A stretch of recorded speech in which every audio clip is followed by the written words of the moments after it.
La clase del día de hoy es acerca de sangrado uterino anormal.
Bueno, vamos a comenzar ya. Ok, entonces la clase que corresponde al día de hoy es la clase de sangrado uterino anormal. Vamos a comenzar con recordando algunos términos y conceptos. En el caso, estos términos y conceptos ya no deberíamos utilizar, porque en algún momento se los comenté. No los debemos utilizar, pero aún debemos conocerlos. ¿Por qué? Porque algunas veces se siguen utilizando indistintamente por más de que ya haya nuevos términos acuñados. ¿Ok? Esta primera parte de acá, ¿no?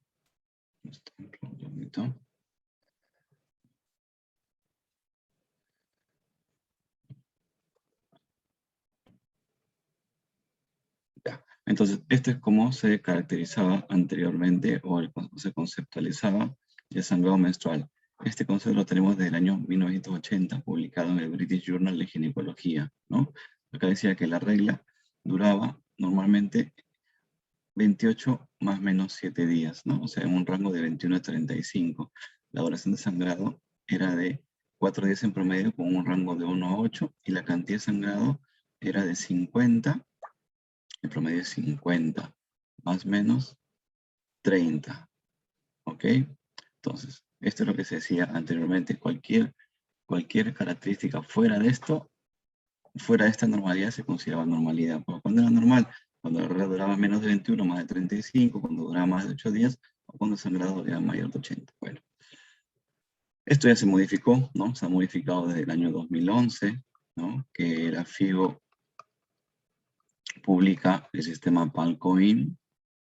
Una vez que ellos publican esto, cambia estas características, ¿no? Y bien, términos que ya no debemos utilizar, pero debemos conocer, como le decíamos, metrorragia, que vendría a ser la metrorragia del sangrado, a intervalos regulares, ¿no? Pero de cantidad no excesiva, y que puede suceder en cualquier momento del ciclo, ¿ok?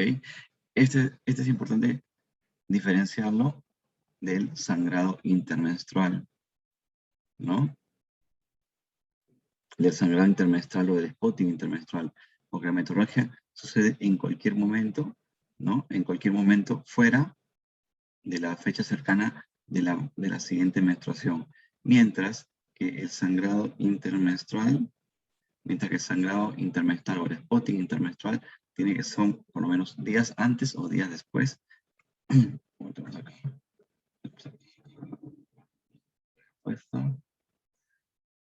Okay. Mientras de que el sangrado intermenstrual es días antes o días después del día que propuesto para la menstruación. Bien, la menorragia vendría a ser sangrado excesivo prolongado, por lo general más de 7 días, pero a periodos regulares, ¿no? Significa que el paciente que todos los meses viene su sangrado el día 28, el día 30, pero que su sangrado dura 7, 8, 9, 10 días, a periodos regulares. Mientras que si el sangrado viene a periodos irregulares, o sea, en un mes el 15, en otro mes el 30, en otro mes no sé, igual es abundante, dura más de 7 días, estamos hablando de una menometrorragia. Oligomenorrea, ¿no? Oligo, poco, ¿no? Se significa cuando el sangrado menstrual es a intervalos mayores de 35 días. ¿Qué significa? Como es oligomenorrea, la paciente va a tener menos periodos menstruales en un año, a diferencia de la polimenorrea, en el cual la paciente va a tener más periodos menstruales en el lapso de un año. ¿Por qué? Porque el intervalo de los sangrados es menor de 21 días. ¿Ok? Siempre acuérdense que esto va a depender principalmente de la fase folicular, ¿no? Esta es la fase que se altera. Puede ser 7, 14, 21, 28, etc. Mientras que ya saben que la fase lútea se mantiene siempre en 14 días. El sangrado intermenstrual, acabamos de decir, el sangrado posmenopáusico es el sangrado que ocurre después de un año de la menopausia. Bien, estos son los términos actuales, los términos que vamos a utilizar, ¿no? Entonces, ¿qué tenemos? Vamos a ver que describimos el sangrado menstrual, ¿no? Sangrado menstrual de acuerdo primero al volumen. El volumen normal de un sangrado menstrual tiene que ser entre 5 y 80 ml, recordando que anteriormente era de 20 a 80. Entonces, de 5 a 80 es lo normal. La regularidad. Regularidad significa que hay una variación normal en la regla de 2 a 20 días.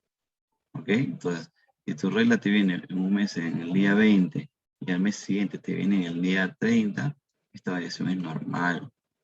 ¿Ya? Cuando supera esos 20 días, ahí sí ya estamos hablando de irregularidad.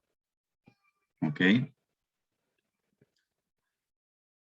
Y en lo que se refiere a la frecuencia, vamos a ver que el sangrado, el intervalo normal de sangrado ya no es de 21 a 35, sino es de 24 hasta 38 días. Entonces, todo lo que esté fuera de estas características se consideran anormales. Por ejemplo, el volumen. Si el volumen es menor de 5, es un sangrado menstrual escaso.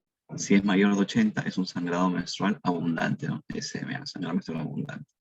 En lo que se refiere a regularidad, de 2 a 20 días. Irregularidad es cuando el rango de variación excede los 20 días, ¿no? El periodo de referencia es 90 días. Y todo lo contrario es cuando no hay sangrado en un periodo de 90 días, que es la ausencia menstrual. Y en lo que se refiere a la frecuencia, ¿no? El sangrado menstrual infrecuente era lo que anteriormente denominábamos el oligomenorrea.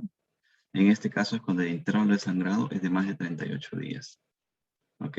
Mientras que ese es el sangrado menstrual infrecuente. Y el sangrado menstrual frecuente era lo que anteriormente era la polimenorrea. Y era, en este caso, el intervalo de sangrado de menos de 24 días, ¿no? Cuando antes era 21. Más tenemos la duración. La duración normal del sangrado es de 3 a 8 días, ¿no? Recuerden que anteriormente decían de 1 a 7, ¿no? Hoy es de 3 a 8. O sea, ¿qué sucede? Que si una paciente sangra, pues 1 o 2 días, ya no se, antes se conocía, no, señora, está dentro de los patrones de normalidad, no se preocupe, ¿no?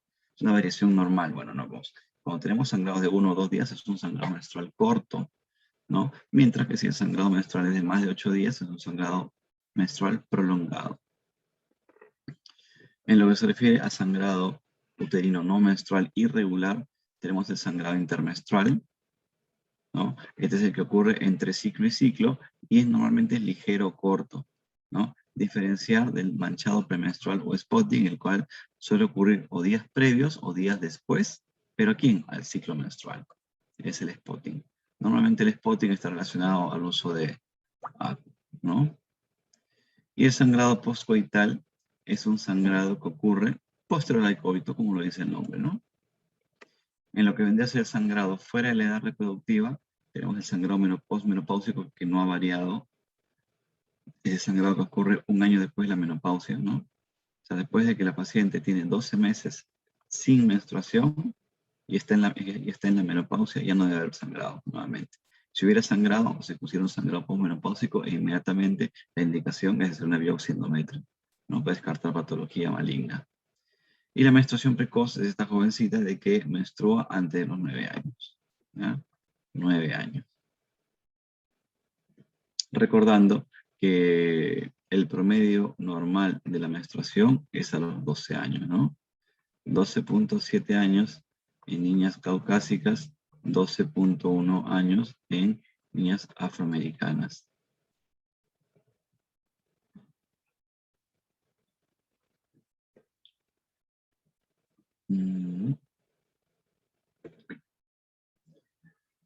Otras definiciones tenemos la definición de sangrado uterino normal. Sangrado uterino anormal, cuándo es agudo y cuándo es crónico. El sangrado uterino normal, ¿cómo vamos a diferenciar pues, de una menstruación? Pues una menstruación es un sangrado menstrual, no es un sangrado uterino normal. ¿Cómo diferenciamos? Cuando esa menstruación o esa cantidad, esa hemorragia, ¿no? Que está en una mujer en edad reproductiva que no está gestando, ojo, que no está gestando, es en suficiente cantidad como para que ella necesite acudir a un médico, o nosotros como médicos tenemos que intervenir para prevenir pérdidas sanguíneas mayores. ¿Ok? Y el sangrado uterino anormal crónico es el sangrado que va a variar en frecuencia, duración, volumen, pero que está presente en los últimos 6 meses. Entonces, todos estos conceptos los vamos a encontrar en esta publicación, ¿no? El sistema de clasificación PANCOIN de la FIGO del 2011, ¿no? Ya lo conocemos. Bien, vamos a otro. Paciente de 39 años, soltera, sin antecedentes patológicos y ginecobstétricos de importancia, acude a consulta por irregularidades menstruales desde hace 6 meses. ¿Caracterizados por qué? Por sangrado, ¿no? Cada 15 a 18 días, abundante y con coágulos. Dura 8 días el sangrado, ¿no? Con dolor moderado tipo cólico en hipogastro y irradiado ambas fosas ilíacas. De modo ocasional requiere administración de butiliosina para el dolor. Bueno, es un antiespasmódico, ¿no? Lo ideal sería utilizar un AINE, ¿no? En los protocolos están primero los AINES antes que cualquiera de estos antiespasmódicos. Las funciones vitales están normales, lo único que nos llama atención es este IMC de 27. Genitales externos hiperémicos, ecografía transvaginal normal, mamografía normal, estudio de laboratorio tiene una hemoglobina de 11 y diferencial normal. Entonces, ¿cuál sería la conducta adecuada en este caso? Entonces, tenemos una paciente probablemente perimenopáusica, ¿no? Probablemente. O sea, peri significa que está pues en los meses antes de que se retire la regla, ¿no? Ella a veces va a tener algunas molestias, probablemente alguna sintomatología vasomotora, pero otra cosa que puede producir son alteraciones menstruales, ¿no? Entonces, ¿cómo podemos manejar estas alteraciones menstruales en esta mujer que todavía tiene función ovárica, ¿no? O sea, no se ha retirado del todo la regla. Y que acude por sangrado, pues 2 veces al mes, pero de 8 a 10 días, ¿no? Esto prácticamente se pasa de los 30 días al mes, 15 se lo pasa sangrando. ¿Qué hacemos? ¿Le colocamos un anticonceptivo inyectable? No. ¿Por qué? Porque si tú colocas un inyectable, acuérdense que los inyectables son de depósito, sea de 1 mes o sea de 3 meses. Tú le colocas una vez la ampolla y no vas a poder manejar o titular dosis en todo ese transcurso. Simplemente tienes que ver qué cosa va a pasar. Diferente cuando lo hacemos con anticonceptivos orales, ¿no? Si tú tienes anticonceptivos oral combinado, tú puedes iniciar con una tabletita o puedes iniciar con más, 2 o 3 al día para disminuir el sangrado. Y después tú vas disminuyendo la dosis hasta la adecuada, que es de 1 tableta al día, ¿verdad? Eso lo puede hacer con un anticonceptivo oral. ¿Tratamiento cíclico con estrógenos? No. Toda paciente, no olviden, toda paciente que tiene útero, si usted van a dar tratamiento anticonceptivo o van a dar de repente terapia de reemplazo hormonal, el anticonceptivo utilizado, la hormona tiene que ser estrógeno más progesterona de manera cíclica. No pueden darle solamente estrógenos. ¿Pueden darle solo progesterona? Sí, pero solo estrógeno no. ¿Por qué? Porque le van a inducir un estado a la paciente de hiperestrogenismo y acuérdense que tenemos cánceres que son hormonodependientes, estrógeno dependientes, como el cáncer de endometrio y el cáncer de mama. ¿Ok? Sistema hormonal intrauterino no sería una opción después de que ya regulemos a la paciente. Después de que retiremos, pues, de después de que regulemos a la paciente, la ciclemos, ¿no? Y que disminuye el sangrado, o sea, menos días, y ahí podemos utilizar el sistema hormonal. Entonces, en este caso, la indicación adecuada sería anticonceptivos orales. Además, el complemento de hierro por el tema, pues, de la anemia. La paciente comenzó con su anticonceptivo oral combinado, van 15 días y la paciente regresa a la consulta. Refiere que continúa con el manchado después de la menstruación y ella quiere otra alternativa terapéutica. ¿Ok? El paciente señala que no desea someterse a colocación de DIU. Bien. Entonces, ¿qué es lo que tenemos que hacer según el caso, según esta paciente? Lo ideal, después de 15 días de tratamiento, lo que tenemos que decirle al paciente es que espere, pues, ¿no? Que tenga paciencia. La medicación tampoco no es mágica, ¿no? O sea, en 15 días no le va a solucionar el problema. Por lo menos lo va a hacer en 2 o 3 meses, ¿no? Probablemente el primer mes vaya a haber una disminución leve de las molestias, pero a partir del segundo o tercero ya se ve la mejoría. ¿Ok? Entonces, si fuera ese el caso, ¿aumentamos la dosis? No, de nada va a servir, porque aparte, y cambiar el progestágeno, no va a cambiar de nada, ¿no? Programa de esterectomía, obviamente que no, ¿no? Porque es un tratamiento muy cruento, ¿no? El tratamiento debe ser médico. Entonces, tenemos prescribir solo progestágenos en un esquema de 20 a 10 días por 2 meses. En este caso, si uno quisiera indicar progestágeno, tendría que indicárselo total. Bueno, los 28 días en todo caso, ¿no? De continuo. ¿Para qué? Para producir atrofia del endometrio. Y esto sí va a hacer que deje el sangrado, ¿no? Si nosotros le damos solamente la progesterona por 10 días al mes, no sería lo indicado, porque la paciente va a seguir sangrando prácticamente de la misma manera que lo estuvo haciendo, no le va a solucionar nada. Simplemente lo único que podría hacer con esto es darle un patrón de sangrado, ¿no? ¿Por qué? Porque cuando tú tienes progesterona va a sangrar. Solamente por eso, entonces no ayudaría mucho. Entonces, en este caso, lo que tenemos es una histeroscopía. Doctor, ¿por qué una histeroscopía? Porque para descartar alguna patología que puede estar produciendo este sangrado. Y aparte porque si ustedes leen la siguiente pregunta, dice, la histeroscopía revela la presencia de una tumoración pediculada piriforme, 1 centímetro de longitud. ¿Cuál es el diagnóstico más probable? ¿No? Entonces, ¿qué tienes? Tienes tu útero, cavidad endometrial. En este caso, si es una paciente, o está haciendo, mejor dicho, una ecografía transvaginal, la cavidad endometrial en la fase secretora se va a ver así, blanca, ¿no? Bueno, en términos ecográficos se va a ver hiperecogénico, ¿verdad? Entonces, a veces, ¿qué pasa? Cuando hacen la ecografía, se les pasa. A veces hay alguna imagen, bueno, tendríamos que hacerlo, en todo caso, tenemos que hacerlo.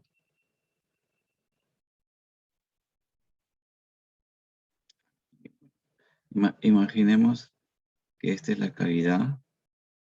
A veces está una imagen, ¿no? Redondeada, pero que tiene la misma ecogenicidad. Entonces, entre la misma ecogenicidad de la cavidad uterina se pierde, ¿no? En este caso, ¿por qué? ¿Por qué? Porque el epitelio que tiene el endometrio, ¿no? Que sabemos que es cilíndrico simple, tiene el mismo epitelio que esta tumoración, que al final, cuando es un pólipo, ¿qué pasa con los pólipos?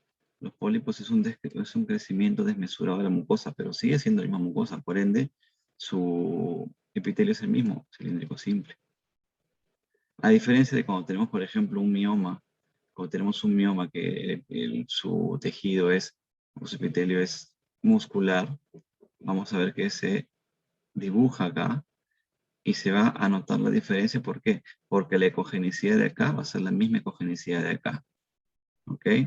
Digamos que, un ejemplo, ¿no? Digamos que esta es la ecogenicidad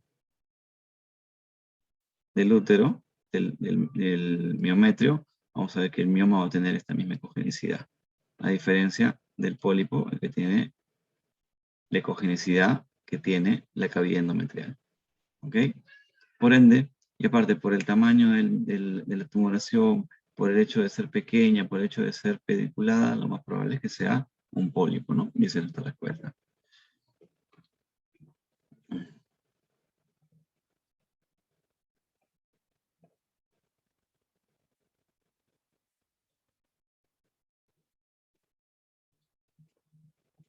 Un pólipo pediculado.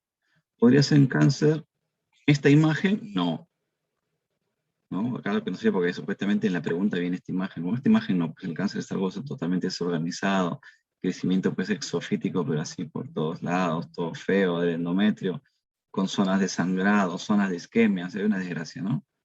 Adenomiosis tampoco podría ser, ¿por qué? Porque la adenomiosis, ¿qué cosa es? Es la endometriosis del músculo uterino, por ende, ustedes no la van a ver en cavidad endometrial, ¿no?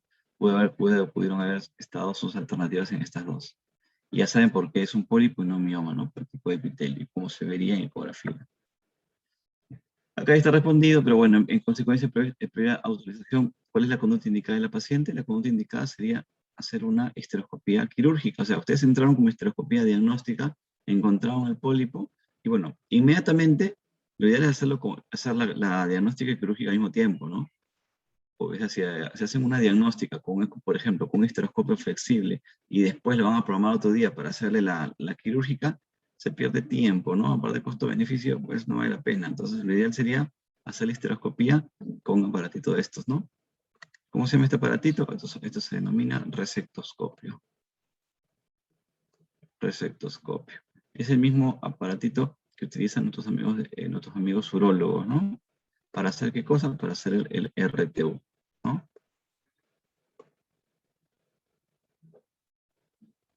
Cuando hacen el RTU de próstata, por ejemplo. La resección transuretral, ¿no? Ingresan con este aparato a través del pene y hacen la resección de la próstata justamente con esto. ¿Por qué? Porque este aparatito, el resectoscopio, se le puede colocar estas asas, ¿no? Que son asas que, por motivo, de manera de electricidad, estas asas se vuelven incandescentes. Y estas asas incandescentes, al momento que atraviesa este tejido, lo rebana, ¿no? De esta forma, se lo vas rebanando, mientras que va haciendo hemostasia hasta que retiras el tejido, ¿no?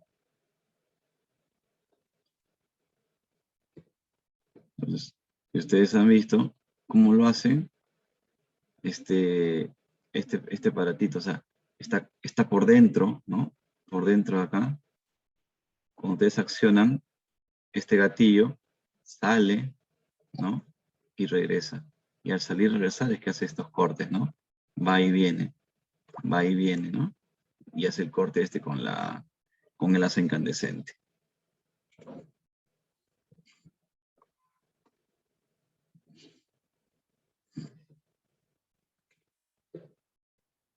Bien. Clínico 2, gente de 42 años, divorciada desde hace 3 años, enfermera, antecedentes patológicos y no patológicos, tiene tabaquismo ocasional, es una gesta 2 para 2, o sea, 2 embarazos, 2 partos. Su fecha de último parto fue hace 5 años. Su fecha de menstruación fue 15 días antes, no utiliza método anticonceptivo y acude a consulta por un sangrado irregular de 1 año de evolución. O sea, durante todo este tiempo, todos sangrados irregulares, con hemorragias cada 35 o 40 días, de más de 10 días de duración. No recibió tratamiento. Funciones vitales normales, nos llama la atención igual el IMC, ¿no? El IMC ha aumentado, obesidad. Otro componente de exploración, hemoglobina de 10, colesterol 224, mamografía normal, ecografía transvaginal, encuentra un endometrio de 9. La pregunta es, ¿será normal un endometrio de 9 para una paciente de 42 años? Bueno, si la paciente de 42 años todavía menstrua, esto puede ser totalmente normal, ¿no? Recordando que la paciente en edad fértil, el endometrio, puede tener un valor máximo de 12 hasta 15, ¿ya? Siendo generoso hasta 15, pero no debe pasar eso. Entonces ya tiene 9, ¿no? Pues ni qué decir, ¿no? Ahora, si la paciente fuera postmenopáusica, no olviden que la línea endometrial tiene que medir menos de 5 milímetros. Algunas bibliografías dicen 4, normalmente menos de 5 milímetros. Ella tiene 9, está en 42 años, si bien ya no tiene la fertilidad de los 20, aún todavía tiene función ovular, ¿no? Función ovárica, mejor dicho, función ovárica. Bien, ¿qué hacemos con ella? ¿Cuál sería la medida apropiada? igual, ¿no? Paciente con útero, queremos ciclarla, regularla, o queremos dar terapia de reemplazo hormonal, en caso que lo fuera, si fuera posmenopáusica, no podemos utilizar únicamente estrógenos. Por eso, descartamos acá. Ahora, acá estrógeno, igual, doctor, no, sí, pero en este caso más puntual porque es estrógeno vaginal de aplicación diaria. Este estrógeno sí lo podemos utilizar, pero es solamente para aplicación tópica, no se absorbe a nivel sistémico. Y ojo, este es para pacientes con vulvitis atrófica, con resequedad por hipoestrogenismo, por eso no tiene nada que hacer acá. Cambio de estilo de vida. ¿Creen que con un cambio de estilo de vida solamente podrían solucionar el problema? Un poco difícil, ¿no? ¿Cuál sería el cambio de vida en ella? Sería principalmente disminuir, llegar a su peso ideal, ¿no? Llegar a un IMC de 24 por lo menos. Entonces en ella lo que tenemos que hacer, ¿cuál sería la indicación según las alternativas? Sería colocar un sistema hormonal intrauterino, o sea, un DIU, una T, que libere levonorgestrel. ¿Cómo se llama esta T en el mercado? Se llama Mirena. Mirena, ¿no? ¿De qué laboratorio es? De Bayer, ¿no? Y si es Bayer, es bueno, ¿no? Se dicen, así dicen los visitadores. Hormonal intrauterino. Segunda pregunta. El paciente regresa a los 3 meses, ¿no? Diciendo que el sangrado mejoró, sí, definitivamente, pero ahora presenta dolor. Y este dolor es de moderada intensidad, ¿no? Seguramente limita sus actividades. Por ende, ¿qué medida terapéutica debe instituirse en esta paciente? Teniendo en consideración que lo va usando 3 meses y teniendo en consideración que le va bien, le reguló el sangrado. ¿Deberíamos retirárselo? No es una opción, ¿no? ¿Agregamos un antibiótico? ¿Por qué? ¿Pensando que tengo una infección? No, bueno, si la paciente hubiera hecho una EPI posterior a la aplicación o a la colocación del DIU, lo hubiera hecho en el primer mes, no después de 3 meses, ¿no? Por ende, no. Recolocar el DIU, si el DIU no está mal colocado, no hay que recolocarlo. Ahora, si un DIU está mal colocado, se retira y se coloca otro, no se recoloca, ¿ok? En este caso tenemos que confirmar adecuada colocación y prescribir un analgésico, ¿ok? Entonces, ¿cómo sabemos que el DIU está adecuadamente colocado?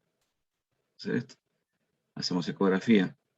Tenemos nuestra ecografía longitudinal o sagital y rotamos el transductor 90 grados y vamos a tener un corte transversal. Entonces, ¿qué es lo que tenemos que ver aquí en nuestra ecografía? Nuestro DIU se ve así, no, acá no, se ve así, aquí, en esta ubicación. Este es lo normal. Si se dan cuenta, está dentro de la cavidad uterina, ¿no? No atraviesa el miometrio. Es de la imagen longitudinal y la imagen transversal es así, ¿no? Acordémonos que la T es justamente así. Lo que vemos en el corte longitudinal es esta parte de acá, lo que vemos en el corte transversal es esta parte de acá, ¿ok? Si hacemos una ecografía, vamos a ver el DIU de esta manera, hiperecogénico. ¿Por qué? Porque tiene un material pues, ecogénico, ¿no? E incluso podemos ver atrás de esto, podemos ver sombra acústica posterior. Pero se va a ver evidentemente esto. Ahora, ¿qué pasa? ¿Qué podría pasar? ¿Por qué podría ser el dolor? Probablemente al momento de la colocación se les pasó y terminó así. Si termina así, ¿qué tenemos que hacer? Retirarlo. ¿Podemos colocar otro? Sí, pero no el mismo, ¿no? O incluso a veces es peor y llega hasta la parte de la serosa. Hemos visto casos, ¿no? Entonces, en este caso, podría ser la causa de dolor, hay que extirparlo, y bueno, si se sigue colocar, o nuevamente se puede hacer, pero por supuesto que sí. Ok, en la siguiente revisión, paciente refiere molestias por amenorrea de 4 meses, sin aparición de síntomas, solo una mastodinia leve. Ok, está con amenorrea. Esta amenorrea, ¿por qué podría ser? ¿Puede ser por embarazo? Sí, ¿por qué no? Pero todo está con DIU. ¿Sí? ¿Podría haber un embarazo con un DIU? Sí, puede haber. En este caso, cuando es este tipo de DIU, que es el DIU hormonal, es raro. Pero con un DIU clásico, una T de cobre, puede ser, ¿no? Imaginemos que este es el útero, ¿no? Que queda la T en su lugar y a veces la T está un poco movida y puede haber un embarazo. O sea, el embarazo puede implantarse acá, como puede implantarse acá. Si el embarazo se implanta por encima de la T, ¿qué hacemos? Retiramos la T. Si el embarazo se implanta por debajo de la T, acá el embarazo se queda ahí. Simplemente esperar la evolución, ¿no? Muchas veces se va a perder, lo más probable es que se pierda ese embarazo. Pero caso que no, seguirá creciendo con su T ahí, ¿no?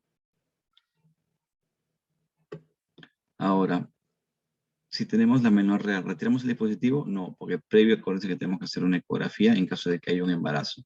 Entonces, ¿qué tenemos que solicitar? Previo embarazo, biometría hemática y eco transvaginal, ¿no? Previo embarazo para descartar el embarazo, biometría para ver cómo está la hemoglobina y la ecografía para ver la ubicación adecuada del DIU. ¿Inducir menstruación con progesterona? Obviamente que no. ¿Por qué? Porque el DIU tiene el levonorgestrel. ¿El levonorgestrel qué cosa es? Es una progestina. Entonces, nada sirve que dé más progesterona. Adoptar conducta expectante, no, en este caso no. Ahí tenemos que ver cuál es la causa. Aunque sí tenemos que tener en consideración que el levonorgestrel como tal, la progestina como tal, puede producir amenorrea, ¿sí? ¿Por qué? Porque puede producir atrofia del endometrio y la paciente deja de menstruar, ¿no?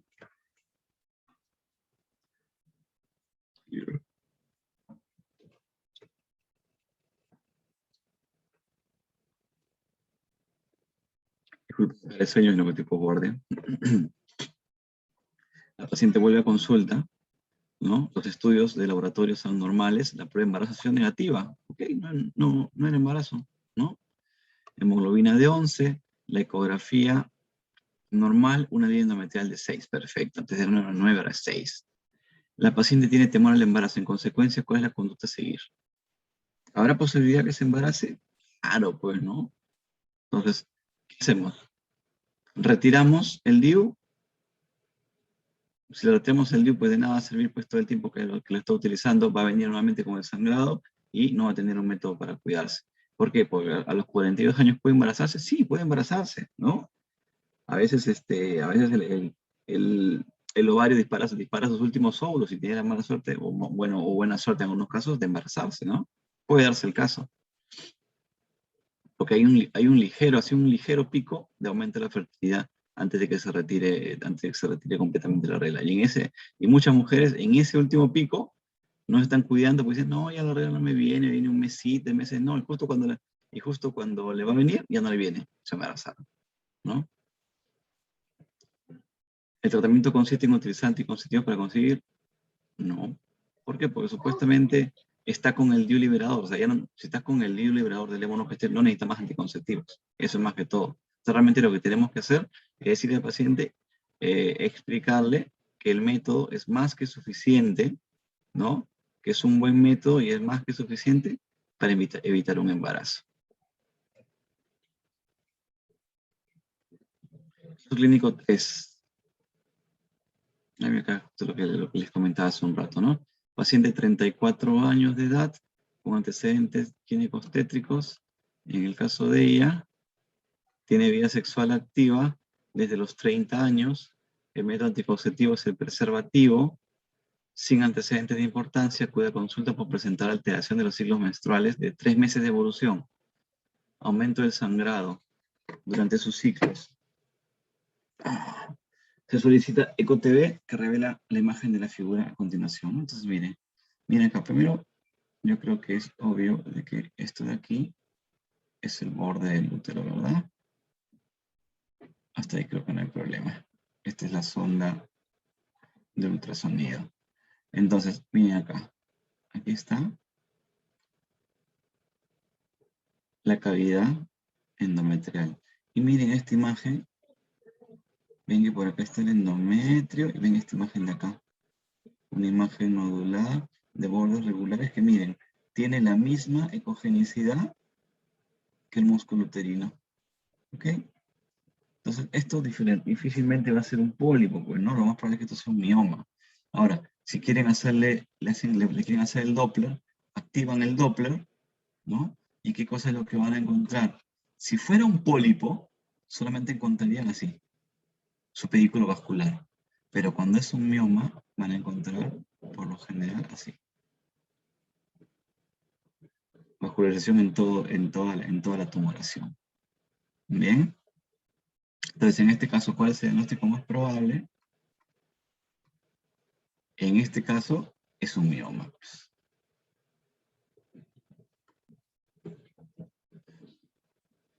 ¿Qué tratamiento debe proponerse, en este caso, a esta paciente? Teniendo un mioma, ¿no? ¿Podríamos utilizar anticonceptivos? Sí, podríamos utilizar anticonceptivos, definitivamente. Ahora, ¿de qué tipo? Eso también habría que determinarlo. ¿Qué tratamiento podemos proponerle? ¿Una histeroscopía, una histerectomía abdominal? Yo creo que no, ¿verdad? Por un mioma, por una tumoración de este tamaño, no vamos a sacarle el útero, pues no. Viene la posibilidad de poderlo manejar de otra manera. ¿Ok? Eh, Podríamos hacer una histeroscopía operatoria, pero operatoria tendría que hacerse pues una histeroscopía diagnóstica. ¿Podemos utilizar progestágenos o anticonceptivos orales? Sí. Si queremos disminuir el sangrado, podemos utilizar cualquiera de los dos. No hay ningún problema. Ahora, ¿cuál utilizarían por encima del otro? Primero el ACO, ¿no? Y después el progestágeno. Eso es lo que normalmente así hacemos. Entonces, en este caso, la respuesta es anticonceptivos orales.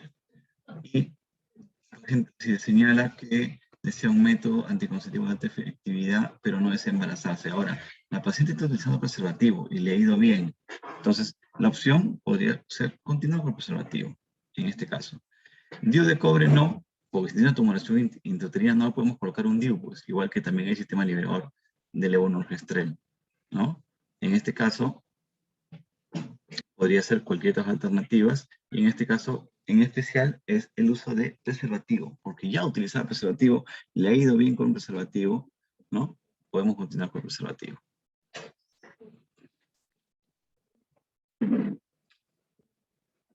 ¿Y por qué no podría ser un anticonceptivo oral con microdosis? Porque esto podríamos utilizarlo en el caso de una paciente que no tenga ninguna patología. Ella tiene una patología, tiene un mioma que potencialmente es un mioma submucoso, ¿no? Un mioma tipo 0. Estos miomas submucosos son los que más sangran. Entonces, con un anticonceptivo de microdosis no vas a tener la función adecuada del anticonceptivo para evitar el sangrado. Por ende, no. En todo caso, tendrían que ser altas dosis o utilizar pues una progestina, ¿no? Por eso, en este caso y para estas alternativas, la respuesta es continuar con preservativo. Caso clínico 4. Paciente de 47 años que presenta menopausia 2 años antes, o sea, ya hace 2 años que no regla. Acude a consulta por sangrado transvaginal de 2 días de evolución, cantidad moderada, estudios de laboratorio son normales, ¿no? Se realiza ultrasonografía y se obtiene la siguiente imagen. Lo vemos acá. Está bien clara la imagen, ¿no? Si se dan cuenta, acá está nuestro útero, ¿no? Todo esto es el útero. Entonces, esta parte de acá es la cavidad endometrial. Ahora, aquí está la medida. Tiene 21 milímetros. ¿21 milímetros será normal? Obviamente que no. Hemos dicho que en pacientes postmenopáusicas tiene que ser menos de 5 milímetros. Entonces, ¿qué cosa podría ser? ¿Cuál es el diagnóstico evidente? ¿Podrá ser un pólipo? Difícil, ¿no? Un mioma tampoco, ¿no? Si fuera mioma, ya saben que encontraríamos pues la tumoración, ¿no? Con la misma ecogenicidad del músculo. Si fuera pues si fuera un pólipo, veríamos la tumoración con la misma ecogenicidad de aquí, de la cavidad endometrial, ¿no? En este caso lo que tenemos es un engrosamiento endometrial. Ojo, el diagnóstico ecográfico es un engrosamiento endometrial. Por más que acá, bueno, acá han colocado como alternativa hiperplasia endometrial. Sí, probablemente sí, pero la hiperplasia endometrial no lo olviden que es un diagnóstico anatomopatológico. O sea, por ecografía, tú ves engrosamiento endometrial. ¿Qué cosa es lo que tenemos que hacer? Si encuentran una paciente con un engrosamiento endometrial, tiene que ir a biopsia, ¿verdad? Y el patólogo te va a responder como una hiperplasia, pues, ¿no? Una probable hiperplasia, porque puede ser que no sea hiperplasia. Entonces, opción terapéutica para esta paciente, la biopsia endometrio.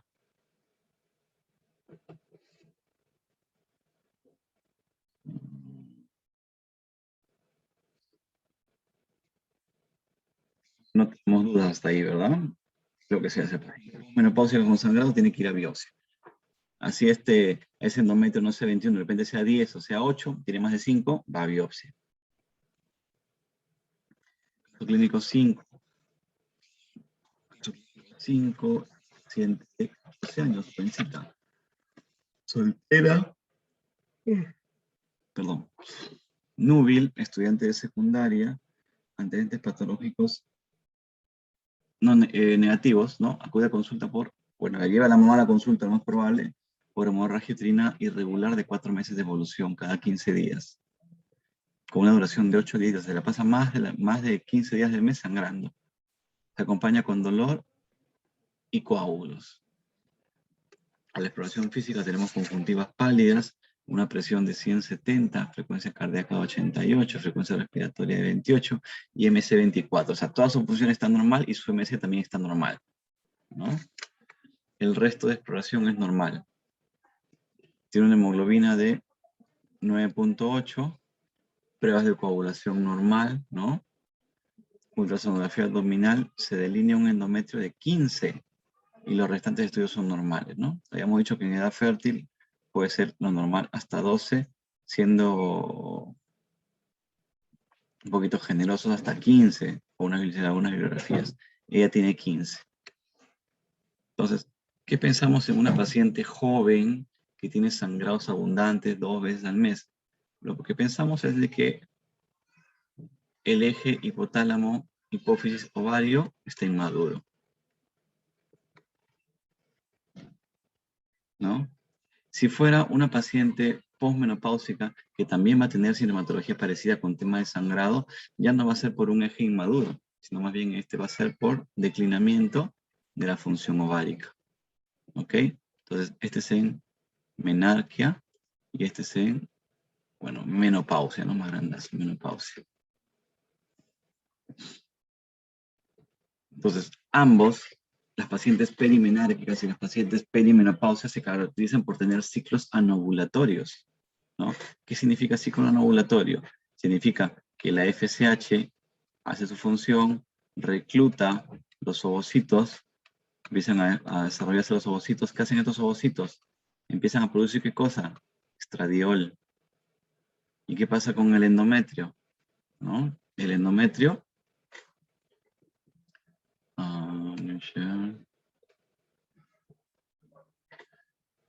¿qué pasa con esta paciente? Tenemos así, ¿no? Tenemos una línea. Tenemos la menstruación el día 1. Este es el día 28. Imaginemos que acá está el día 14. La supuesta ovulación. Digo supuesta porque esta paciente no va a ovular.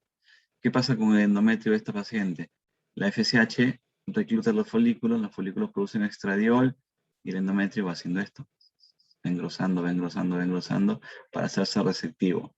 En situaciones normales se produce la ovulación, ¿no? Se produce, y el cuerpo lúteo, ¿qué cosa produce?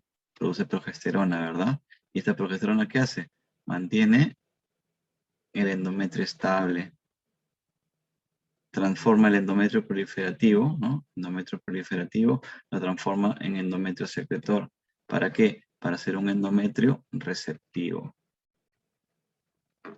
¿Receptivo para quién? Para el óvulo fecundado. Esta es la situación normal. Ahora, supongamos de que pues, como una jovencita como tal, obviamente no tiene relaciones, por ende no tiene por qué tener un ovocito fecundado. ¿Qué pasa? El cuerpo lúteo trabaja durante 14 días y el día 14 viene la luteólisis, ¿verdad? ¿Qué pasa? Disminuye la progesterona, disminuye el estradiol. ¿Y qué pasa? Viene la menstruación. Esto es normal, ¿verdad? Ahora, ¿qué cosa va a pasar en esta paciente con ciclos anovulatorios? Bueno, esto es lo que va a pasar. Vamos a ver acá.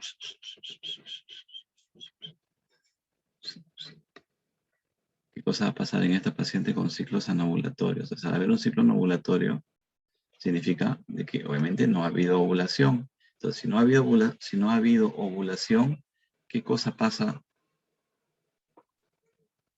¿Qué cosa pasa con este endometrio? Se sigue engrosando, Se sigue engrosando, se sigue engrosando. ¿Hasta cuándo va a engrosar? A lo máximo que pueda. Pero ¿qué va a pasar? Que las arterias espirales, ¿no? Acuérdense que estas arterias espirales que van a irrigar el endometrio funcional, va a llegar un momento en que la cantidad de sangre que lleva el endometrio va a ser insuficiente. ¿Por qué? Porque el endometrio se ha engrosado mucho. Entonces se van a sobrevenir pequeñas áreas de isquemia, ¿no? Del endometrio, y esto va a devenir ¿en qué? En la descamación y en una menstruación. Pero esta menstruación fue anovulatoria y en ningún momento hubo ovulación. Entonces, esto es lo que sucede con las pacientes jóvenes, ¿no? Con las pacientes perimenárquicas y con las pacientes con síndrome de ovario poliquístico. ¿Ok?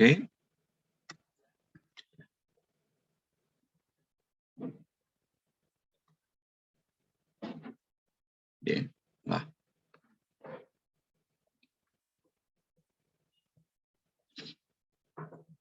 Entonces, ¿qué hacemos con esta paciente? Miremos las alternativas. Medroxiprogesterona 10 miligramos cada 24/10 en la segunda mitad y complementar con hierro, suena bien, ¿no? Lo más probable es que sea la respuesta. Anticonceptivos orales por 3 a 6 meses. En este paciente, ¿puedo usar anticonceptivos orales? De primera instancia, no. ¿Por qué? Porque lo primero que tenemos que hacer es ciclar a esta paciente. Ciclar significa regular a esta paciente. Una vez que la regulemos, una vez que ya el sangrado haya disminuido, ahí de repente podemos utilizar anticonceptivos, ¿no? Pero es una paciente joven, entonces una paciente joven hay que tratar de evitarlo, ¿no? Medroxiprogesterona, 20 miligramos diarios por 20 días, no. Si vamos a utilizar medroxiprogesterona, ¿qué cosa vamos a hacer? Vamos a hacer, la medroxiprogesterona va a ser la función de la progesterona, ¿verdad? Entonces, como ellas no ovulan, ellas van a tener 20 días con estrógeno y en los últimos 10 días le damos la progesterona, la medroxi, para completar el ciclo y ella menstrue de manera normal. Se puede hacer. Pero es por 20 días, no, son solamente por 10 días, en este tipo de pacientes. Ácido mefenámico, 500 miligramos cada 8. ¿Qué es el ácido mefenámico? Es un AINE. ¿Sirve para detener el sangrado? Probablemente haga que el sangrado disminuya, sí. En cantidad también va a disminuir el dolor, pero no va a tratar la causa de fondo. Nosotros tenemos que tratar la causa de fondo. No tratamos síntomas, sino tratamos enfermedades, ¿no? Tenemos que tratar la causa de fondo, por ende no. ¿Qué tenemos que hacer? Completar el ciclo con progesterona, utilizando progesterona durante 10 días, pero a dosis mínima, 10 miligramos. Y un complemento de hierro, ¿no? Ahora, la paciente regresó 2 meses después. Bueno, esta paciente se hizo cargo, señora, va a tomar su medicamento y le damos un control en 1 o 2 meses. No como la anterior, que a los 15 días quería que le cambien la medicación, ¿no? En este caso no. Ella regresa 2 meses después, refiere que el sangrado disminuyó, que era lo esperable, y eso que esperamos que se regule bien a los 3, ¿no? Yo siempre normalmente cuando manejo a estas pacientes, las manejo con el anticonceptivo que tengo que utilizar, ¿no? O la medroxiprogesterona en caso de que sea muy jovencita, por mínimo 3, pero en promedio 6 meses. ¿Por qué? Porque yo sé que en 6 meses ya digamos que haz como si hubieras reseteado qué cosa, el eje hipotálamo, hipófisis, ovario, ¿no? Claro, se supone que acá harto mencionamos porque todo depende de este eje. Entonces lo reseteamos y después de 6 meses podemos dejar el anticonceptivo y probablemente ya solito quede regulada. O cambiarle a un anticonceptivo oral combinado. Bien, entonces nos dice la paciente de que ha disminuido el sangrado, ¿no? Tiene una hemoglobina aumentada, tiene 11, y la ecografía encuentra una línea endometrial de 10, mejorado, o sea, de 15 ha bajado a 10. Y es lo normal, ¿no? Que suceda esto, ¿por qué? Porque ya no hay ese estado de hiperestrogenismo que había, que mantenía pues el endometrio grueso, ¿no? ¿Cuál es la conducta a seguir? ¿Qué hacemos con esta paciente? ¿Reduciremos la dosis de medroxiprogesterona? Yo digo que no. Porque si la reduces, lo más probable es de que vuelva a sangrar, ¿no? Porque tienes un sangrado por deprivación de la progesterona. Prescribir anticonceptivos orales, si le va bien, no veo por qué haya que cambiarle a anticonceptivos. Aparte que tiene solamente 2 meses, ya saben que mínimo son 3 meses. Amistático mefenámico ayudaría, sí, pero para el dolor. Acá, en este momento no te está refiriendo a dolor, no tiene nada que hacer. Entonces, en este caso puntual, no habría que realizar el tratamiento. El tratamiento está muy bien. Pasa un mes más, el paciente vuelve, Prefiere que el ciclo sea regularizado, perfecto. Solo presenta ciclos de moderada cantidad y dolor premenstrual intenso, acompañado de distensión abdominal. En este caso, y aquí sí, solo sí, ¿no? Podemos indicar un AINE. ¿Cuál es el AINE de elección? El ácido mefenámico. Es el 1, no. Si acá dijera ibuprofeno, pueden utilizar ibuprofeno. Si dijeran naproxeno, pueden utilizar naproxeno, no hay problema. ¿Ok? Pero suspendemos la medroxi, no, solamente por el dolor no, porque al final lo que nos interesa es que la medroxi está regulando bien el ciclo, por ende no la vamos a suspender. La butiliosina sería una opción siempre y cuando el AINE no haga efecto, ya le das tu antiespasmódico. Pero al inicio tiene que ser un AINE, ¿ya? No modificar tampoco, porque casi está con dolor y hay que darle tratamiento.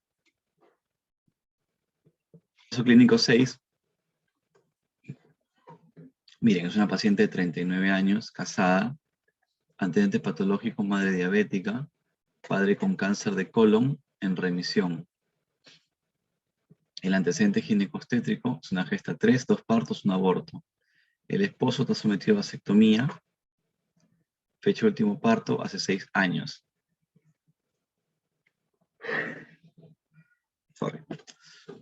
Su fecha de última menstruación fue hace 6 meses, ¿no? Y acude a consulta porque tenía un sangrado uterino normal de 5 meses de evolución, el cual se presentaba cada 20 días, con duración de 12 a 15, con coágulos, ¿no? En institución pública se le prescribió clormadinona con estrógenos, ¿no? O sea, esta combinación clormadinona con metilinestradiol, por ejemplo, es una combinación que yo utilizo mucho, pero para pacientes con ¿qué? Pacientes con ovario poliquístico. ¿Por qué? Por la clormadinona es una progestina con su principal acción antiandrógena, sí. Entonces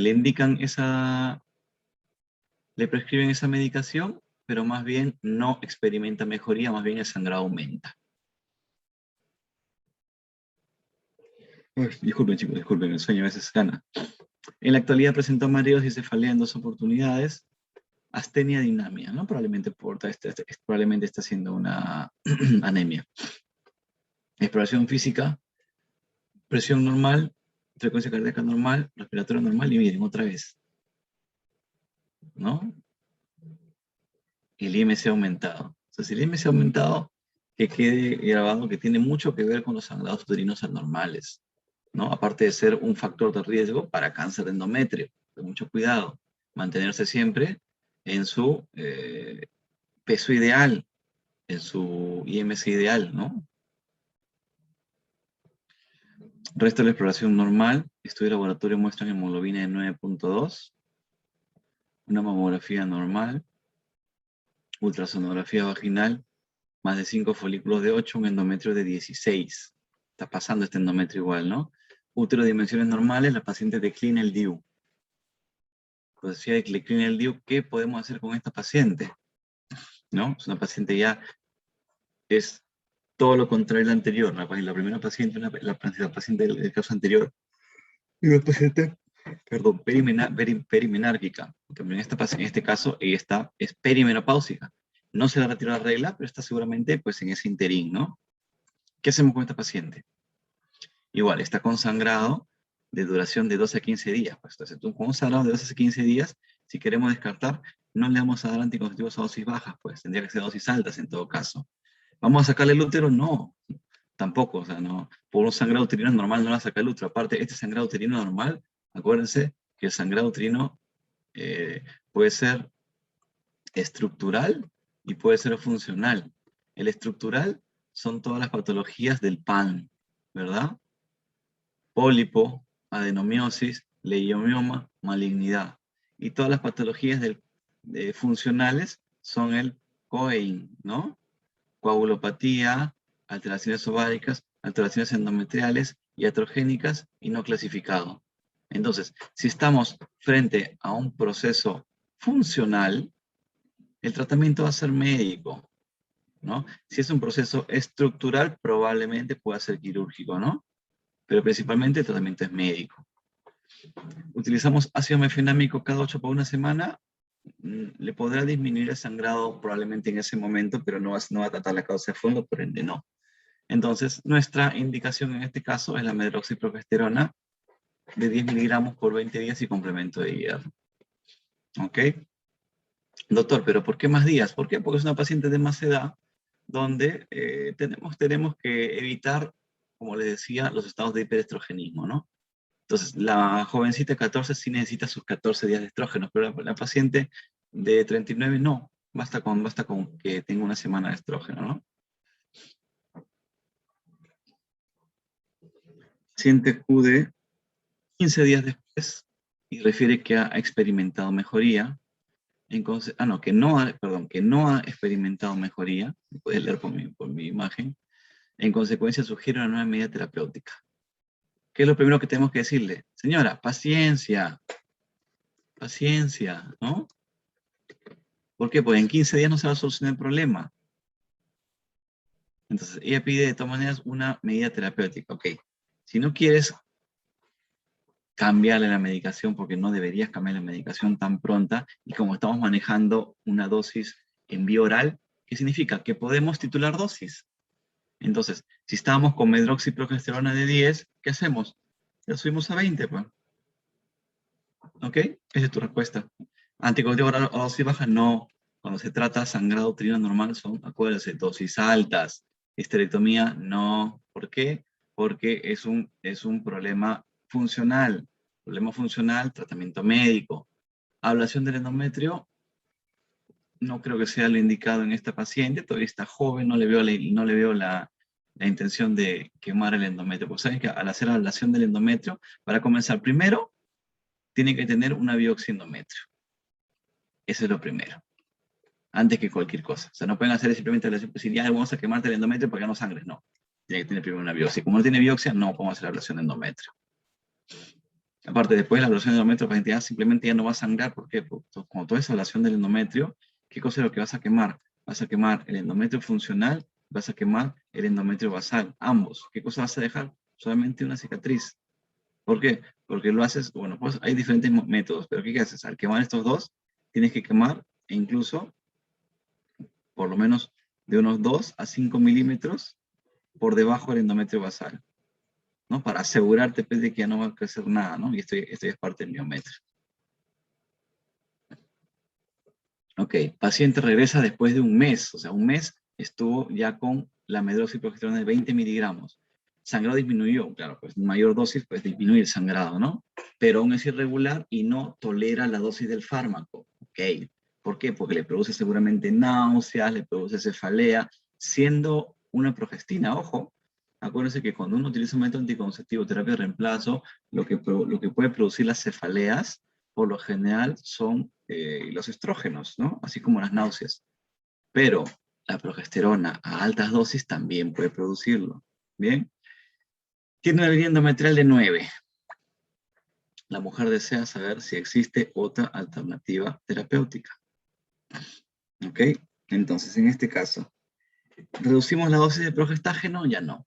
Si la reducimos, va a volver a sangrar. Sacamos el útero, ya sabemos que no, ¿no? A la endometrio tampoco. Anticonceptivos a dosis baja, pero tú no que a dosis altas, sí, era a dosis altas cuando tú querías detener el sangrado. Pero en esta paciente el sangrado ya se reguló, ya prácticamente está ciclada. Entonces, ahora sí puedes cambiar anticonceptivos a dosis bajas. ¿Ok? Ahora, ¿cómo ustedes utilizarían los anticonceptivos a dosis altas? ¿Cuál es el anticonceptivo de elección? Es el anticonceptivo que probablemente utilizó, bueno, mi mamá definitivamente lo utilizó. De repente alguna de sus madres, bueno, en el caso de mi mamá ya hasta tiene 68 años, de repente sus madres seguramente son más jóvenes, pero anteriormente el medicamento, así que prácticamente el único que había, ¿cuál era? Era el microginón. No me acuerdo si se escribe así, creo que no. Microginón, creo que es al revés, con la I acá y la Y acá. El microginón. Entonces, este microginón es un anticonceptivo de dosis alta. ¿Qué tiene? Tiene levonorgestrel y tiene etinilestradiol. Entonces, ¿qué hacemos con esta paciente que llega con un sangrado abundante? De repente ya utilizamos el AINES, ya utilizamos el ácido tranexámico y no hubo mejoría, ¿no? De repente incluso hasta que hicimos utilizar progesterona y no hubo mejoría. Entonces, ¿qué hacemos? Utilizamos AOC a dosis altas. ¿Qué vamos a dar? Le vamos a dar un comprimido o tableta, como quieran, cada 8 horas. Sí, cada 8 horas. 7 de la mañana, 3 de la tarde, 11 de la noche. ¿Por cuánto? 48 a 72 horas. Yo diría 72. En estas 72 horas el sangrado se va a detener.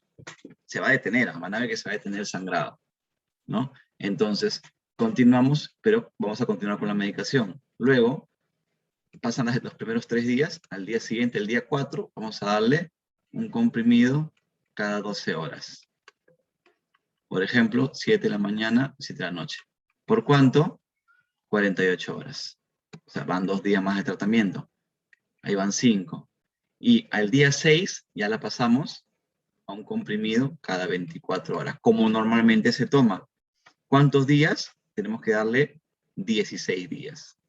¿Por qué 16? Porque tenemos que completar 3 y 2, 5 y 16, 21 días de tratamiento. Luego esos 21 días de tratamiento, dejamos 7 días de descanso y al siguiente día arrancamos con el AOC a la dosis normal. ¿Qué anticonceptivo? De preferencia el microginón. ¿Ok? Este microginón todavía está en el mercado. Y lo bueno del microginón es que es barato comparado con otro anticonceptivo. Un microginón te cuesta pues a lo mucho 15 soles, pues la cajita, ¿no? Mientras que otros anticonceptivos más actuales, más nuevos, por ejemplo, el Clayra, que yo también lo utilizo bastante porque es un muy buen anticonceptivo y lo receto bastante, porque es uno de los más fisiológicos, cuesta alrededor de 50 soles el blister, ¿no? Estamos hablando pues de 12 soles versus 15 versus 50, hay bastante diferencia, ¿no? Pero también depende del tipo de paciente, pues, ¿no? Depende del tipo de paciente. Ahora, también hay un microginón light, bueno, no es la palabra light, pero suave, ¿no? Creo que es no me acuerdo si es slow, no me acuerdo si es, la cosa que es con menor dosis de estrógeno. Lo que no sé si es que sigue en el mercado, pero había uno. Bien, ¿se entendió esta parte? Ese es cómo ustedes van a manejar el sangrado abundante, ¿no? Con anticonceptivos orales de alta dosis. Y como decía, pues, como ya habíamos ciclado, ya se había regularizado, por eso que podemos continuar con dosis bajas, ya no es necesario utilizar dosis altas. ¿Ok? Caso clínico 7, es una paciente de 44 años, casada, antecedentes patológicos y no patológicos sin episodios de consideración.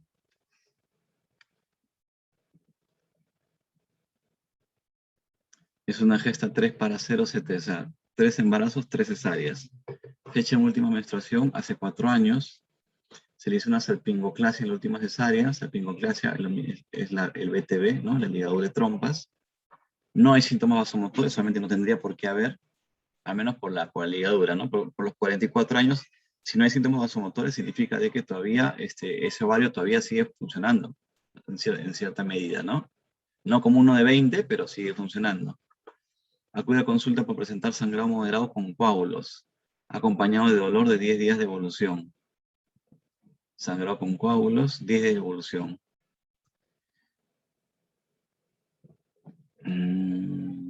Ya. Ok, como antecedente se sometió a ablación del endometrio. Este antecedente es interesante, ¿no? Si se hizo una ablación del endometrio, significa de que si hacemos una ecografía y tiene solamente una raya nomás, una línea, ¿no? ¿Por qué? ¿Por qué? Porque no hay endometrio, pues el endometrio ese ha sido quemado, ¿no? Simplemente es un endometrio cicatricial. Es una paciente con una frecuencia, una presión elevada, frecuencia cardíaca normal, respiratoria normal, y miren, otra vez, el IMC. IMC 38, ¿no? Entonces no es una paciente gordita, está bien obesa, es una obesa mórbida. Resto de la exploración es normal. Estudio de laboratorio, Papa Nicolau normal, 6 meses antes, mamografía normal, ecografía, endometrio irregular de 6. Ahora, ¿podrá haber un endometrio irregular de 6 en una paciente que se hizo una ablación? No. Entonces lo más probable es de que algo está creciendo en ese endometrio y probablemente algo no normal, solamente con el antecedente, la edad, el antecedente de la ablación, el IMC y pese a ablación tener un endometrio engrosado, ¿qué piensas? Cáncer, pues, ¿no? Y no hay otra cosa, piensas en cáncer nada más. Entonces, en este caso, ¿qué medida estaría indicada? ¿Sería tratamiento hormonal? No. Estrógenos tampoco, progestágenos menos. ¿Qué hacemos? Biopsia endometrio. Tenemos que llegar a la causa de fondo. Por eso también le puse esta imagen. O sea, obviamente que esta imagen no viene en el caso clínico, yo la puse ya para que lo piensen de esa manera y vean qué cosa ha sucedido, ¿no? Un cáncer de endometrio. Hacen la biopsia endometrial y la hiperplasia endometrial compleja con atipia, ¿no? Un precáncer. Un pre-CA de endometrio. Recordémonos que el precáncer tiene, o estas hiperplasias son 4. Tenemos 2 hiperplasias sin atipia, 2 hiperplasias con atipia, ¿no? Que es el orden. Hiperplasia simple, sin atipia, acordémonos que es el 1% del riesgo de progresión a cáncer, o sea, 1 de cada 100, ¿no? La hiperplasia compleja, por más compleja que sea, si es sin atipia, solamente tiene el 3% de riesgo de progresión, 3 de 100. Ahora, ya cuando la cosa cambia, y por ejemplo, así sea una hiperplasia simple, pero hay atipia, miren, 8%. O sea, prácticamente, y está cambiando la cosa, 8 de 100, casi 1 de 10, ¿no? Y cuando tenemos una hiperplasia compleja y encima tiene atipia, tenemos el 29% de riesgo de cáncer, prácticamente casi poco más de 1 de 4, casi 1 de cada 3 pacientes. ¿Ok? Entonces, ¿cuál es la medida para esta paciente? Si es una área compleja con atipia, acordémonos, ¿no? Estructural, quirúrgico. Funcional, médico. Esto ya es estructural, ¿no? El tratamiento es quirúrgico. Si hubiera sido una hiperplasia sin atipia, aquí podemos utilizar este de acá. Si fuera sin atipia, porque lo único que tenemos que hacer es atrofiar el endometrio. ¿Con qué lo atrofiamos? Con el bioliberador de levonorgestrel. ¿Ok? En este caso, ¿podemos hacer ablación? Ya no, pues no, ya hicieron ablación y encima está creciendo una hiperplasia compleja, si volvemos a quemarlo se va a disparar, se va a hacer cáncer. Progestágeno tampoco. ¿Qué debemos hacer? Histerectomía. En este caso sí, en la indicación. ¿Ya?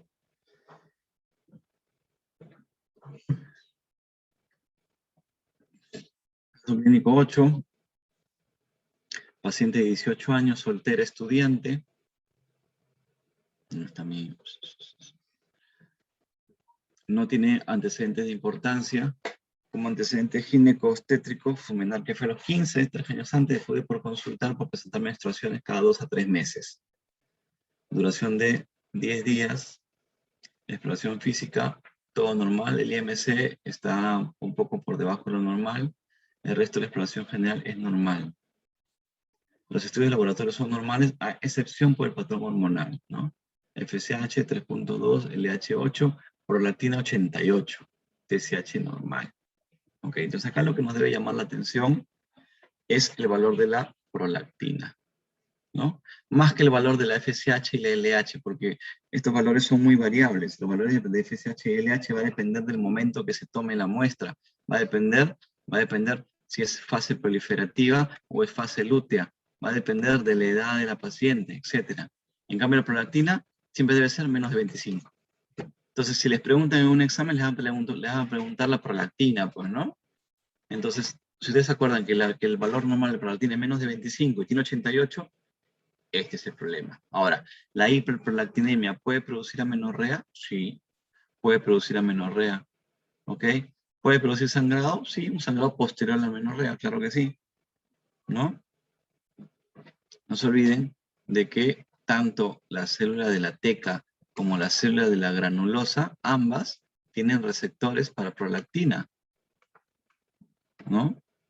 Por más de que la teca tenga su receptor para LH, la granulosa tenga su receptor para FSH y también para LH, ambos tienen receptores para prolactina. Por eso que cuando aumenta la prolactina, altera los periodos menstruales. Bien, ahora, con el referente al valor, si sabemos que lo normal es menos de 25, si tenemos una prolactina de menos de 100, por lo general el tratamiento va a ser médico. Y si la prolactina tiene un valor de más de 100, el tratamiento es quirúrgico. porque más de 100 significa que probablemente lo que haya sea un adenoma, ¿no? Un adenoma hipoficiario que está produciendo prolactina. Aparte que esta paciente probablemente tenga cefalea, tenga alteraciones visuales. ¿Por qué? Porque el adenoma hace compresión sobre el quiasma óptico, pues, ¿no? ¿Y cuál es la medida? Es quirúrgica, ¿no? Vendría a ser la resección transesfenoidal, ¿no? A través de la nariz del adenoma hipoficiario. Entonces, prolactina 88, tratamiento médico. ¿Qué le damos a esta paciente? ¿Le haremos medroxiprogesterona para el sangrado? No, porque no va a tratar la causa de fondo. La causa de fondo es la hiperprolactinemia. ¿Le vamos a dar resonancia? No, porque acá te está diciendo tratamiento. La resonancia no es un tratamiento, ¿no? La interconsulta tampoco es un tratamiento. O sea, así no supieran la respuesta, hubiera salido que eso es la cabergolina. Que es la cabergolina, un dopaminérgico que actúa sobre justamente la hipófisis, disminuyendo la producción de lactina. Esta cabergolina, Cabertix, que lo tenemos acá en el mercado nacional, lo utilizamos también en estas pacientes pues, que, por ejemplo, llegaron al tercer trimestre del embarazo y por algún motivo pierden al bebé. Hay un óbito. Entonces la mamá se queda pues con las mamás todas llenas de leche, ingurgitadas. ¿Qué hacemos? Dentro de todas las medidas que tenemos, una de las medidas es el vendaje, ¿no? Vendaje compresivo de mamas, ¿no? Previo a eso, se ha tenido que extraer toda la leche. ¿Se puede usar? Sí. ¿Se puede utilizar bromocriptina? También, ¿no? Pero si tenemos a la mano, mejor utilizar la cabergolina. ¿Por qué? Porque la cabergolina solamente se dan dos dosis de 0,5 miligramos, y suficiente, se suprimió la lactancia, ¿no? Si fuera con bromocriptina, tendríamos que darle bromocriptina 100 miligramos vía oral cada 12 horas, por lo menos 15 días, ¿no? Ya más tiempo, más molestias. Entonces, si hay la manera, a veces lo que sucede es que la cabergolina, por ejemplo, en el CIS no hay, pero si la paciente puede comprarlo en buena hora, pues, ¿no? El frasquito de esta cabergolina que viene en 2 tabletitas cuesta 80 soles, si no me equivoco, ¿no? Y también hay frascos que vienen 4 y 8 comprimidos, pero esos son para los tratamientos de la hiperprolactinemia, pues, ¿no? Paciente regresa y refiere que tiene 2 meses sin sangrado, además de náuseas, vómitos y mastodinia. ¿Qué conducta terapéutica puede instituirse en esta mujer?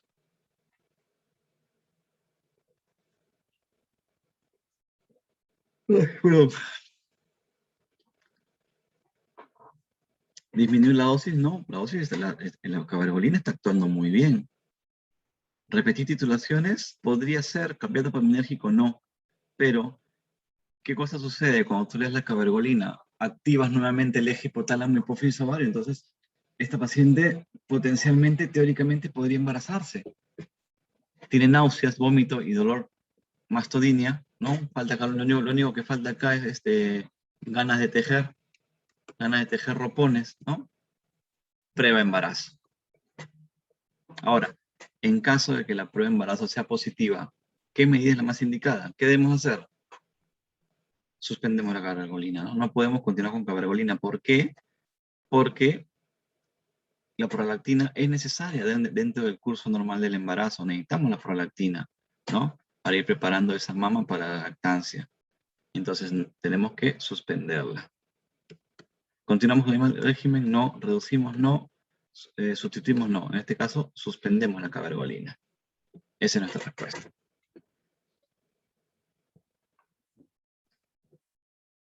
El caso clínico 9, el último caso, tenemos una paciente de 48 años, casada, ama de casa, diabética hace 23 años, desde los 25 años, control irregular e hipertensa. O sea, encima que es de 48 años, ¿no? Es diabética e hipertensa. Ahí nomás saquen su línea. Si vemos el IMC, ya, pues ya, IMC 36. Encima que es obesa, diabética, hipertensa, y tiene 48 años, y ahí nomás yo saco el diagnóstico. Y ven esta ecografía. Entonces, con 48 años, lo que esperaríamos en esta paciente es que tenga un endometrio delgado, o si no es delgado, un endometrio dentro de la normalidad, pero tiene este endometrio, con una línea endometrial de 14. Pero doctor, usted dijo que entre 12 y 15, sí, pues 12 y 15 pues en edad fértil, paciente joven, pero una paciente adulta de 48 años ya no es normal, pues, ¿no? O en todo caso, o podría ser normal, sí, pero nos va a obligar a qué? nos va a obligar a hacer una biopsia endometrio, ¿no? Para poder, ¿qué? Determinar si tiene algún signo de anatomopatológico de hiperplasia de las glándulas endometriales, ¿no? Las que hemos dicho. Simple o compleja, ¿no? Sin atipia, con atipia, sin atipia, con atipia. ¿Cuál es la indicación terapéutica para esta paciente? Yo creo que ya lo sabemos. Tenemos que hacerle una biopsia de endometrio.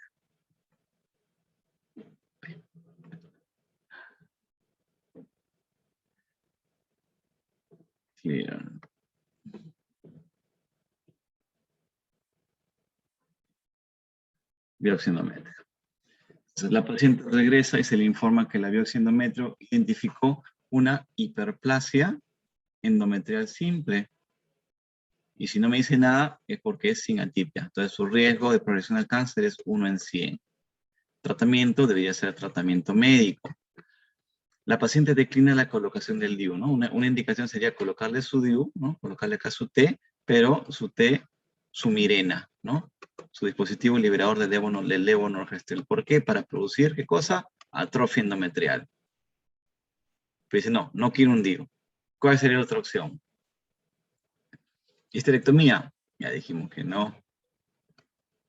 ¿No? ¿Qué otra opción tenemos? Hierro oral no va a solucionar de nada la parte de la hiperplasia. Anticoncepción hormonal, como tal, no.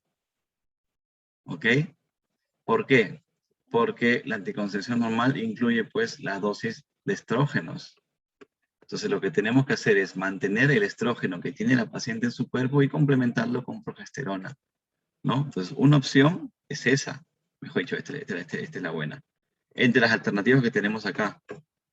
¿Por qué? Porque si me da la opción directamente de hacer, por ejemplo, un DIU, hacer una ablación endometrial, de frente voy a marcar ablación o DIU liberador de levonorgestrel. Como las alternativas no me lo dan, lo que tengo que hacer es ver la manera de producir una atrofia endometrial. ¿Cómo lo voy a conseguir? Con una progestina. Por eso utilizamos la medroxiprogesterona 10 miligramos por 20 días. Ahora, la paciente vuelve a los 2 meses y refiere que no tolera la medicación, ¿no? Y dijimos, no, una progesterona, bueno, incluso que es con 10, no tolera, le produce náuseas, cefalea, el sangrado disminuyó, pero no tolera, quieren que le cambien. ¿Qué hacemos? ¿Reducimos la dosis del fármaco? No. La dosis prácticamente que estamos utilizando es la mínima que debe utilizarse, 10, por más que la pastilla venga de 5. Ablación del endometrio es una opción. Histerectomía no sigue siendo opción. Progestágeno de forma continua podría serlo. Sí, podría ser una opción. Pero en este caso, considerando la hiperplasia endometrial, lo ideal sería atrofiar lo más posible este endometrio. Y si tenemos estas dos alternativas entre ablación y progestágenos, yo escogería esta. ¿Ok? Ablación del endometrio. Entonces, la ablación del endometrio podemos hacerlo como ustedes lo ven acá, con un balón, ¿no? Se introduce un balón intrauterino, este balón se llena de líquido y estos aumenta la temperatura y se quema toda esta zona de acá, quedando solamente pues una cicatriz de lo que fue el endometrio. Es una alternativa. La otra alternativa es utilizar el resectoscopio, pero utilizar en vez de del asa, utilizar este de acá, que es el rollerball, que es una bolita que, como ustedes van, que mientras ustedes hacen el movimiento o activan el movimiento del receptoscopio, significa que esta bolita va y viene, ¿no? Ustedes accionan, la bolita va y viene, va y viene, va y viene. Entonces, ¿qué van haciendo? Van quemando, como se dan cuenta. Este es el endometrio y esto ya vendría a ser la cicatriz, la parte que queda. Entonces, esto ya vendría a ser miometrio. ¿Por qué? Porque ustedes acuérdense que están quemando el endometrio funcional, están quemando el endometrio basal y están quemando de 2 a 5 milímetros del miometrio para asegurarse de que se eliminen toda la glándula endometrial. Bien.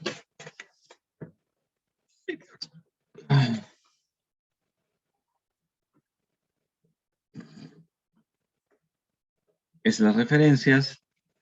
Y eso sería incluye la clase del día de hoy.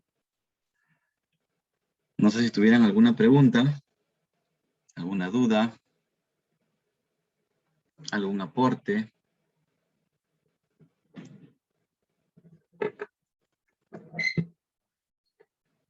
Caso que no, me iría a dormir, pero tengo que ir a mi consulta.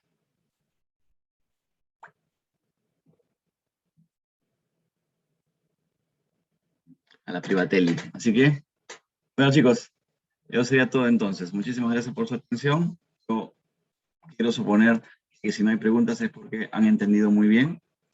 Aprovechen su fin de semana, repasen, estudien, lean, hagan todas las actividades que no han hecho durante la semana y nos vemos un día como hoy dentro de una semana. Gracias, doctor. Listo chicos, nos vemos. Bye bye.